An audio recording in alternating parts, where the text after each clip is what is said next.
పరిశుద్ధుడు అయిన తండ్రి, బహుసూటిగా స్పష్టంగా మాతో మాట్లాడావు.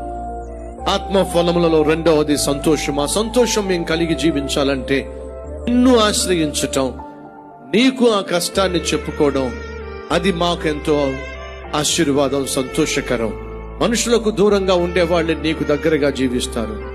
నిన్ను దగ్గరగా భావించి నీ మీదే ఆధారపడి నీకు ప్రార్థన చేసే ప్రతి ఒక్కరికి నాయన సంతోషాన్ని, సమాధానాన్ని దయచేయండి.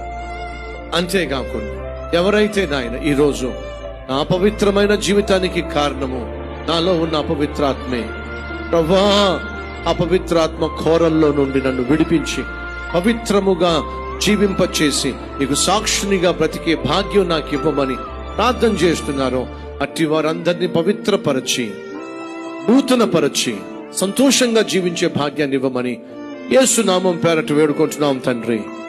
ఆమేన్.